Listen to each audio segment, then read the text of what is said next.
ನನ್ನ ಹೆಸರು H M Jagadish ಸ್ವಾಮಿ ಅಂತೇಳಿ ಕೊಳಗಲ್ಲು. ಇಲ್ಲಿ ನಾಟಕ ಮಗ ಹೋದರು ಮಾಂಗಲ್ಯ ಬೇಕೆಂಬ ನಾಟಕ ಈ ದೊಡ್ಡ ರಂಗಮಂದಿರದಲ್ಲಿದೆ. ನಾಳೆ 21ಕ್ಕೆ ಇದೆ. ದೊಡ್ಡ ಮನಿ ಬಸವರಾಜ್ ಅಂತೇಳಿ ಧಾರವಾಡದವರು ಅವರೊಬ್ಬರು ಬರ್ತದೆ. ಆಮೇಲೆ ಸಿದ್ದಮಲ್ಲಪ್ಪ ಶಿರವಾರ, ಆಮೇಲೆ ಭವಾನಿ ದಾವಣಗೆರೆ, ಆಮೇಲೆ Kavya Davangere, T H M Basavaraj ಅವರು ಬರ್ತಿದ್ದಾರೆ. ಆಮೇಲೆ ಗಾದಪ್ ಸರ್ ಬರ್ತಿದ್ದಾರೆ. ಆಮೇಲೆ ಮುಂಡ್ರಿನಾರ ಸರ್ ಬರ್ತಿದ್ದಾರೆ. ಆಮೇಲೆ ಕುಡುಪ್ಲಿ ನಾಗರಾಜ್ ಸರ್ ಬರ್ತಿದ್ರು ವಕೀಲರು. ಆಮೇಲೆ ನಟರಾಜ್ ಅಂತ ಇನ್ನೊಬ್ಬರು, ಅಭಿನಯ ಕಲಾ ಕೇಂದ್ರ ಅಧ್ಯಕ್ಷರಾದ ಜಗದೀಶ್ ಸರ್ ಬರ್ತಿದ್ದಾರೆ. ಈ ನಾಟಕ ಅಂದರೆ ಕೌಟುಂಬಿಕ ನಾಟಕ. ಇದು ಮಗ ಹೋದರೂ ಮಾಂಗಲ್ಯ ಬೇಕಂತ ಒಂದು ಸತ್ಯಕ್ಕಾಗಿ ಮಗನನ್ನೇ ಒಂದು ತ್ಯಾಗ ಮಾಡಿ ಪ್ರಾಣ ಬಲಿ ತಗೋತಾಳೆ ತಾಯಿ ಗಂಡನ ಮಾತಿಗಾಗಿ.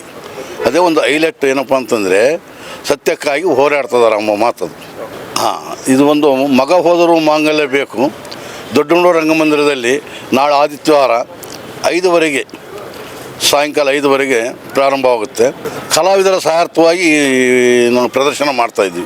ಎಲ್ಲರೂ ಬಂದು ಸಹಕರಿಸಬೇಕಲ್ಲಿ ತಮ್ಮಲ್ಲಿ ವಿನಂತಿ. ಶ್ರೀ ರಾಘವೇಂದ್ರ ಕಲಾ ಬಳಗ ದಾವಣಗೆರೆ ಇವರು ಏರ್ಪಡಿಸಿರುವಂಥ ಕಾರ್ಯಕ್ರಮ ಕಲಾವಿದರ ಸಹಾಯಾರ್ಥವಾಗಿ ಪ್ರದರ್ಶನ ನಡೀತಾ ಇದೆ.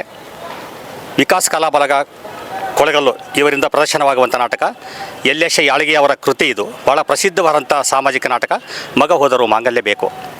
ಈ ನಾಟಕ ನಾಳೆ ಡಾಕ್ಟರ್ ಜೋಳರಾಶಿ ದೊಡ್ಡನಗೌಡ ಬಳ್ಳಾರಿ ರಂಗಮಂದಿರ ಬಳ್ಳಾರಿಯಲ್ಲಿ ನಡೀತದೆ. 21ನೇ ತಾರೀಕು ಡಿಸೆಂಬರ್ ರವಿವಾರ ಸಂಜೆ 5:30ಕ್ಕೆ ಪ್ರದರ್ಶನ ಇರ್ತದೆ. ಎಲ್ಲರೂ ಕಲಾಭಿಮಾನಿಗಳು ಬಂದು ಈ ಸಾಮಾಜಿಕ ನಾಟಕಕ್ಕೆ ಪ್ರೋತ್ಸಾಹ ನೀಡಬೇಕು ಅಂತ ಕೇಳ್ಕೊಳ್ತೇನೆ.